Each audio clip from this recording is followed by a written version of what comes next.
A week and a half ago, I aired Scars from My Dogman Encounters Part 1. The guest was Trevor. On that show, when he got done talking about his fourth encounter, we were about an hour in, so I decided to call it. On tonight's show, he's going to talk about his fifth encounter and answer some questions about all of his encounters. So without any further ado, let's get to it now. My fifth encounter happened right before my 21st birthday. It was September of 2018. Me and my girlfriend at the time, she liked to go out in nature and she liked to go hiking, but she had dwarfism, so she could only do so much before her back would start hurting. So there's this trail in Pere Marquette State Park that people who live around here know about it. It's more of like the locals used it to go hiking more so than the tourists and stuff, because they had specific trails for those types of people. So it was one of those off the beaten normal trails. She liked seeing nature, so I washed mine and her clothes in like that thing that gets rid of the human scent, the body wash and the deodorant and for the clothes and stuff, so it gets rid of like the human smell the hunters used to bring in the animals closer. So that's what I did to mine and her clothes that we were going to wear that day. So we could actually see deer and some of the birds and squirrels and so on and so forth. So we're hiking. I would say we're probably not even quarter mile up the trail and when her back started hurting. And me and her stopped. She's like, I'm going to go get the car and I'll meet you at the top. Because there was roads going through, because there was like, it's kind of like the halfway point between some of these trails. This road where you could park and hike down the hill and then hike down the bluff, back up the bluff to go back to your car or whatever. Or you could start from the bottom, work all the way to the top of the bluff, and then walk all the way back down. Anyway, she's like, I'm going to go get the car and I'll meet you at the top. I'm like, okay, that sounds good. I understand, you're hurting and everything. I'll meet you at the top. So she goes back down the trail, and I keep going, and I'm still probably a good 25 minutes from the top or so. But there was like an outcropping. It was kind of like an outcropping in a bluff where it looked like a little cave that was like dug into the bluff, but it wasn't like an actual cave. It was more like an outcropping. They had support beams in it to help hold up the top so people could sit in the shade on this trail. The bench was like 5 feet or so away from the trail inside this little outcropping. I got to that point and I'm like, okay, I'm going to stop, take a break, get a drink of water. So I go in there and I sit and I'm just listening to nature. 1 minute there was birds, and then all of a sudden it was dead silent, like you could hear like a pin drop silent. So I'm like, this is weird. But nothing out of the ordinary, because I knew there was coyotes. I grew up in this area. I knew there was coyotes. And coyotes aren't dangerous unless they're in a pack or it's a mother. So I'm like, okay, it must be just a coyote or a pack of coyotes just passing through. They're not going to bother me in this outcropping because I'm not going to make any noise or give them any reason to bother me. I would say 30 seconds to a minute, the smell of like rot, like a carcass being out in the sun on the side of the road for months, even 10 days in the hot sun, kind of rot smell. And when I smelt it, my blood went cold. I felt like my soul was getting sucked out of my body. And the smell kept getting stronger and stronger. And then next thing I hear on top of the smell was boom, boom, boom. like elephants walking kind of sound. It was shaking the ground. It was shaking the top of the outcropping. And I just hear it, and it starts walking over top of this outcropping. And I'm like, I'm too scared to leave this outcropping or to run when I first smelt it. I'm like, I'm going to be better off staying right here. I think that was just the primal instinct of be like, you're better off not trying to run because then that makes you look like prey. And if you make any noise, you're going to be prey.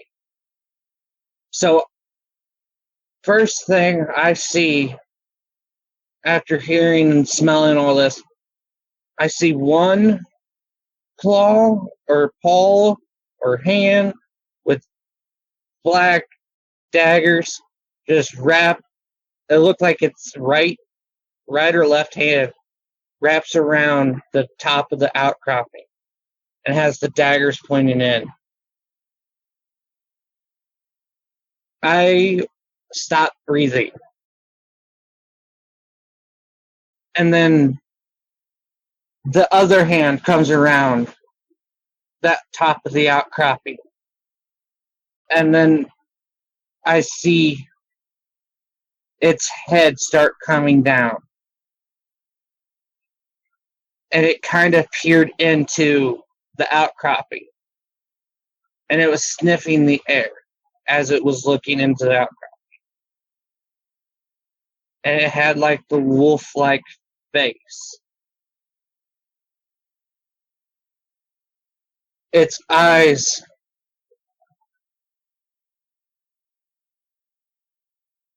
looked like a kind of like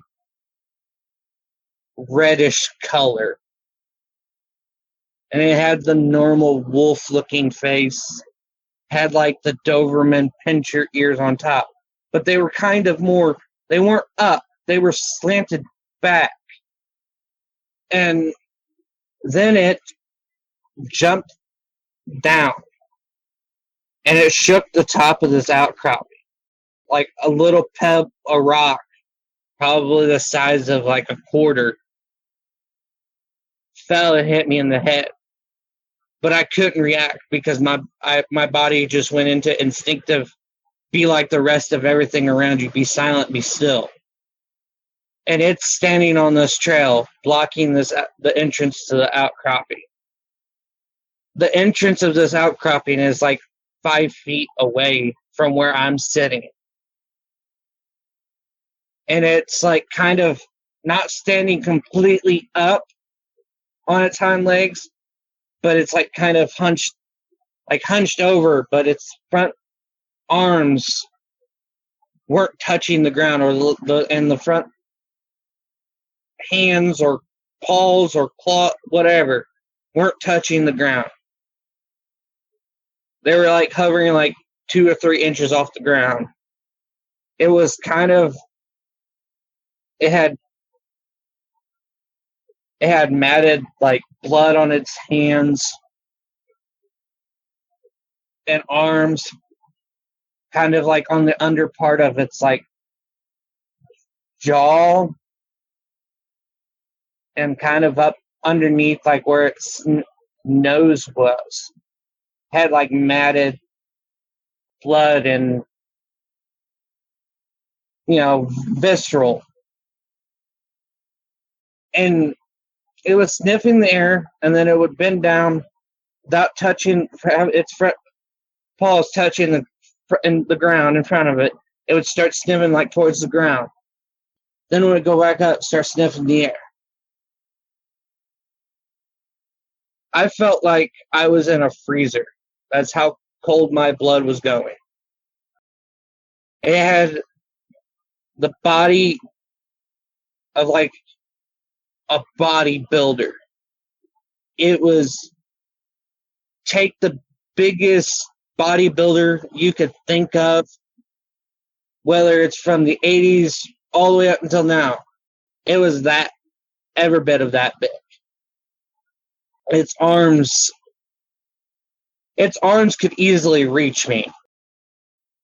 If it knew, it probably knew I was there. But if it could, just by the length of the arms, it could easily reach in there and grab anything that could be in there.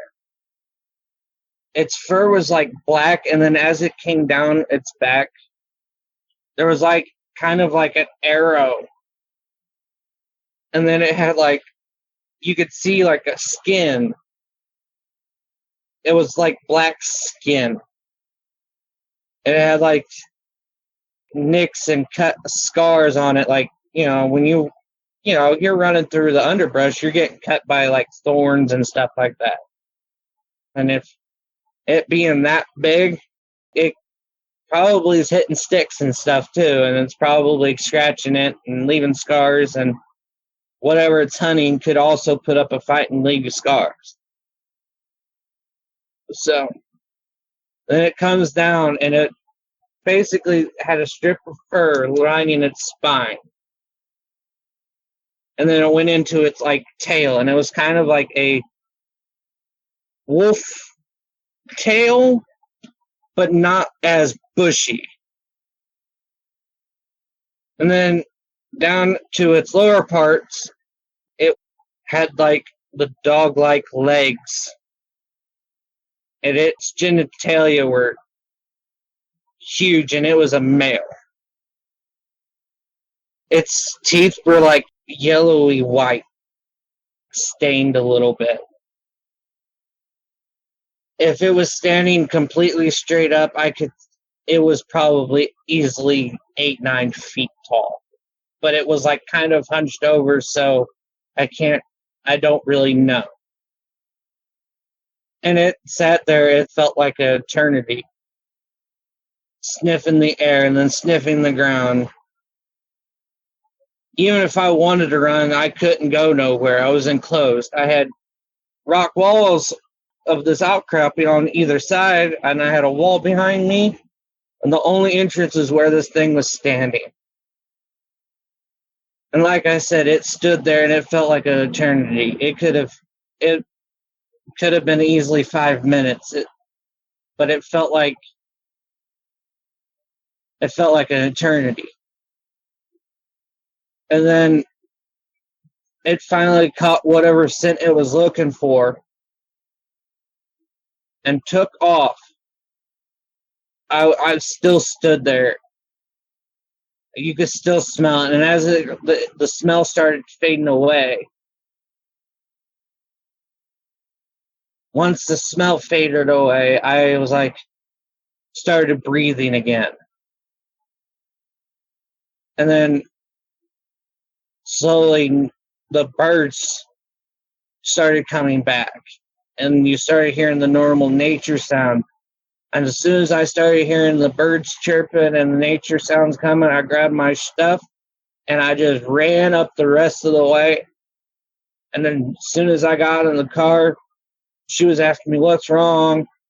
I'm like, "I don't want to talk about it. Even if I told you, you wouldn't believe me anyway." And me and her had a big old argument in the car because I wouldn't tell her. Then we finally left and started going home. And that was my last encounter. Trevor, I can't even imagine going through half those encounters. Those were so intense. Holy cow.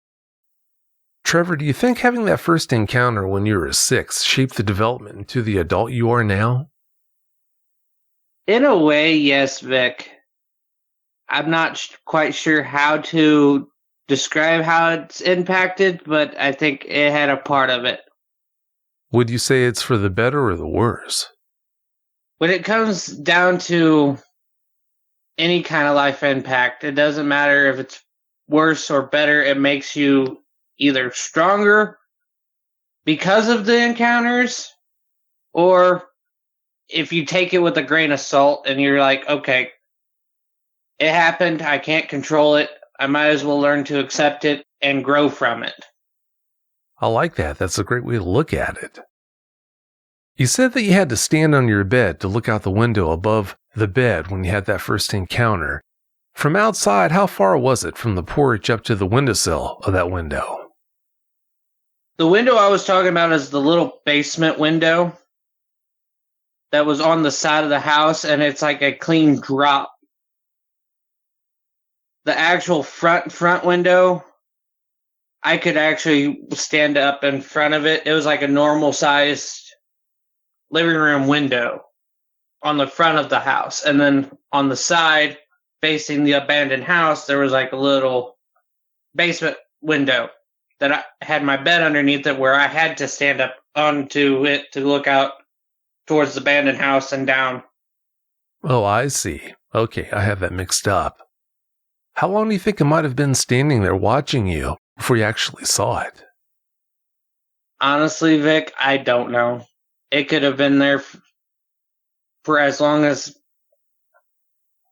an hour before I would notice it. I don't know. You don't know and probably don't want to know, do you? No, not really. I really don't want to know how long it was standing there. Yeah, I can't say I'll blame you. You did say it had 6-inch claws, though. Were they hooked or straighter like a grizzly's? They kind of were like kind of straight and then kind of curved down towards like the tips. Grizzly's claws do that in a way. I kind of wonder if there's a comparison there. Did its facial expression seem to change when it saw that you could see it? If its facial expression changed, I didn't see it. My brain was just trying to make sense of the whole situation. Oh, no, I understand. You're only 6, so you're just doing the best you could to hold it together. How far was your house from the woods that wrapped around it? I would say about 10, 15 feet, maybe 20. Wow, close. Yeah, that's really close. How big were those woods? Those woods kind of had like a valley. Like there was a creek and then had like some spots were like easier to traverse. And then there was stuff that was like, it kind of had the limestone bluffs sticking out. So with it being on the river and it not being as settled because of the building constraints, I would say probably 1,000 acres, because if you're going from where it started all the way down towards like the turnabout that's down that road, I would say about 100 acres, 1,000 acres. I don't really remember. And then it was like, I think 100 acres across. So I could go in the woods and then I could walk that many acres and then I would be in somebody else's backyard. From listening to you describe that woods and everything it had in it, it sounds like a great place for a dogman to run around and make a living, unfortunately. In 2009, when you had your second encounter, how many years had gone by? That's a tough question, Vic, because my brain doesn't process numbers very well. Oh, that's all right. That's not a problem. When you first saw that second dogman, you're outside with it. How close did you say you were to it when you hit it with your flashlight? Because I had a military-grade flashlight, so I could actually see up to 100 yards, if not 150 yards away. It was about 50 to 60 yards away from me. Which probably felt like 6 feet. Yeah. Yeah, I bet it did. You said you saw it holding its tail underneath its butt. How would you describe its tail, though? See, Vic, I used to raise dogs and cats, so I know kind of how they wrap their tail underneath when they're frustrated or mad. So I would say the tail was probably, it kind of looked like a kind of the husky poof on the tail, like the Siberian husky poof. How long would you say it was? I would say roughly 4 feet or less. Well, that's pretty long. But if you're talking about something that size, that fits. Looking back on what happened that night, do you still think it was trying to get into the camper with you, Trevor, or do you think it was just trying to frighten you? Honestly, I think it was probably just frightening me after talking to you about it in private. I think it was just trying to scare me. If it really wanted to get in there, it could have easily gotten in there. Especially with the claws that they have, they could easily tear through that thin press sheet steel like it probably was butter. It's good you understand that. There's only one reason why you're still here today, and that's because it didn't want to actually come in and get you. Like I told you that night, if it wanted to, it could have snatched that door right off of the wall. So the fact it didn't do that tells you it didn't want to actually get in. It just wanted to get a rise out of you. You never did tell your stepdad about what happened that night. How close did you come to telling him, though? I never told him. I never wanted to tell him. But I started sleeping in the farmhouse with my grandmother after that, if I stayed out there by myself. Yeah, you probably wouldn't have responded very well to it if you had told him, so don't blame you. Was the Dogman from your first or second encounter more frightening to look at in your opinion? My second. Yeah, sounds like it was. That whole hyena look, that's pretty freaky. It sounds to me like your second encounter shook you up more, quite a bit more in fact, than your first one did. Is that an accurate assessment? Yeah. Because the first encounter, it just seemed like it was curious. More so than wanting to get a rise or whatever. And the second one gave you that mindset that it was coming to get you, so I can understand why that shook you up more. When you had your third encounter, you're heading down the road with your friend. What time would you say it was when that encounter happened, though? In between, I would say midnight and 3 as a rough estimate, because I don't remember exactly what time it was. So pretty late. How far were the Dogmen from the road you're on? I have pretty good night vision for my eye, being able to see in the dark pretty well. So I could see like spot shadows and movements up to about the farthest I've done is 50 yards. So I would say we're in between 50 and 20 yards away. Well, that might seem like a good distance, but when you're talking about Dogmen, that's still way too close for comfort. Do you still think it was foolish to stop the car the way you two did? No, because he was curious and I just wanted to make sure my eyes weren't playing tricks on me. Well, also, too, that car gave you a false sense of security. A lot of eyewitnesses have a false sense of security when they're in a car or a truck, but when it comes down to it, if a Dogman wants to get you in a car or truck, it can easily do that. But when those encounters happen, in almost every case, they don't try. When you had your third and fourth encounters, you weren't alone. How much easier was it for you to deal with those encounters compared to 1, 2, and 5, considering the fact you had company? I didn't feel as crazy thinking about the previous encounters after those two. I didn't feel like I was actually it wasn't a figment of my imagination. You know, I've actually seen it with 2 different people, and they've actually seen it. So I didn't feel so crazy. Oh, sure.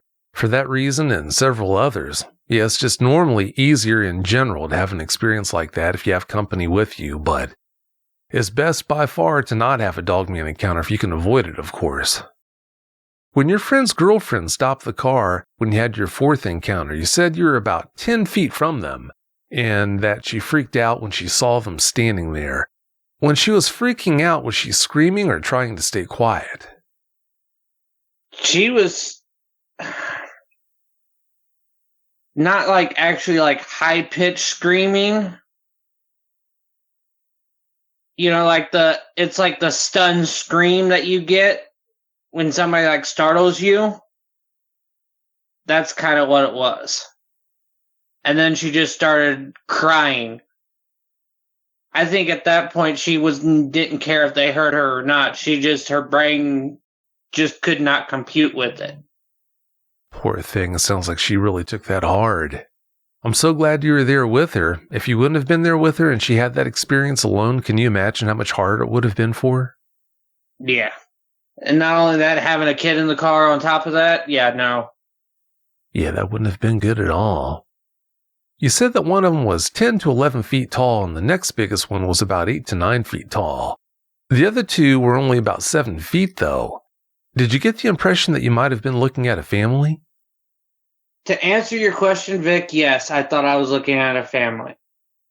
Well, that's something when Junior is about 7 feet tall. Did any of them have expressions on their faces? They looked kind of pissed off. Pissed off / kind of got like the curious look. If they were pissed off, it makes you wonder why they escorted you out of the area. But they might have done that just to get rid of you, it's hard to say. Were they all making direct eye contact with you too, or were they looking elsewhere? The two smaller ones kept looking back behind them. Wonder what that was all about. Then again, they might have been looking for other dogmen, it's hard to say. You did say they looked like prototypical werewolves. Did they give you the impression that they were the embodiment of evil, or did you get the impression they were just animals?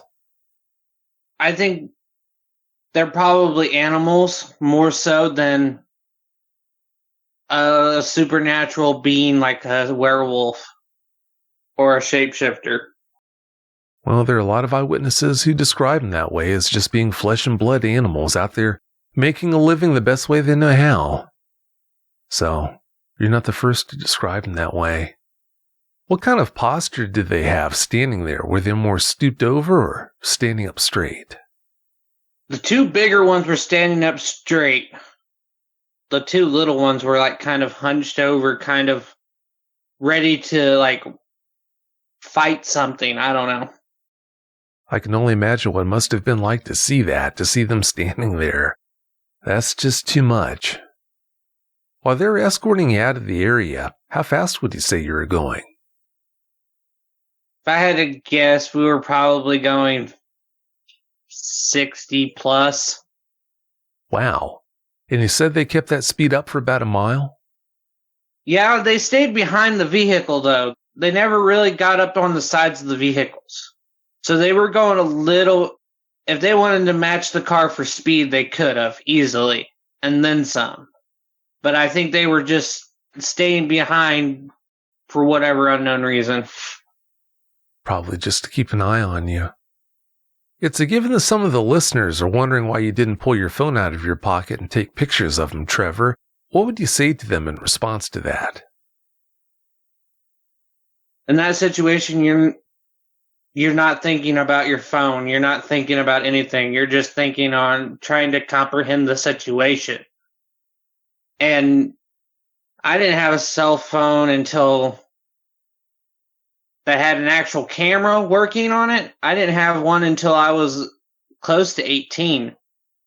Well, even if you did have one in your possession, if you think about what was actually going on, it's hard to expect anyone to pull a phone out and be concerned about taking pictures. You're worried about saving your hide, so who could expect you to take pictures?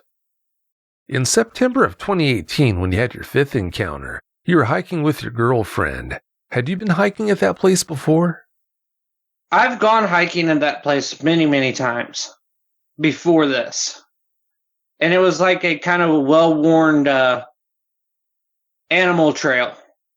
Because a lot of mushroomers go out to Pere Marquette and they'll use the game trails. So a lot of those trails that the deer have worn, mushroomers will use, and then that's what that was. The actual regular traditional hiking trails, they're marked and they have maps along at different points. So, considering the fact you've got hiking trails going all throughout that area, how big of a forest is that? The last time because I went camping out there when I was in Boy Scouts, and park ranger told us that it was like 8,000 acres plus. Wow, that's big. That's a lot of woods. Oh, it's like woods and cliffs, so. Yeah, that's great habitat for him. As that dogman was standing there at the opening of the cave, was it growling or making any other sounds? No, it was silent, like it was stalking something. Makes you wonder what it was stalking. Your two friends are actually the reason why you contacted me. Did they have much trouble coercing you to do that, or did you jump at the chance? They bugged me about it, but they didn't push me to talk about it. There's like, we recommend you try talking about your encounters. Because the only time I really talked about those encounters was, I literally had to be drunk or high off marijuana to talk about it. Well, as you know, a lot of eyewitnesses have a lot of trouble talking about their encounters, so it's understandable why you would as well. Unfortunately, your friends used to pressure you to talk about your experiences. How much harder did that make it for you to come to terms with them, though? They just knew that it bothered me talking about that stuff, and I'm a pretty open book, but the fact that I didn't talk about it with them, and they're my, they're my best friends. They know they could literally write stories of my life. They know a lot more than what my parents even know. And the fact that I didn't want to talk about those encounters with them, they knew there was it needed to be resolved. Well, it goes without saying, I'm so glad they care so much about you. Sounds like they're really good friends to have. Oh, they are. They're wonderful people. It sounds like it. Yeah, I'm so glad they talked you into reaching out to me. Thank goodness for that. Trevor, you've had encounters in your bedroom and outside in the woods, out in the countryside. Would you say one kind of an encounter is inherently worse than the other to have? It varies, really. It varies to person. Like, my bedroom encounter compared to being trapped in a freaking cave or in a little outcropping, I would say the outcropping trapped with no sense of security or barrier between me and, Is a lot harder to deal with. Yeah, that makes sense. Well, it's about time for us to get out of here, Trevor, but before we do you have any closing comments you'd like to share? Don't go looking for these. And for those who may comment, some of these places are no longer been taken out by weather or been torn down. And don't go on private property. No matter where you go, don't go on private property. Going to jail and getting shot ain't worth it. Especially if you don't have permission. You're right. No, it's not worth it. I can't thank you enough for coming on and sharing the details of all these experiences with us. It was clearly a very difficult thing for you to do, but I think you're going to grow so much from doing it, so I'm so glad you did decide to come forward. Thanks again so much for your time. Thank you, Vic. Oh, you're welcome. Thanks again so much, and have a great night.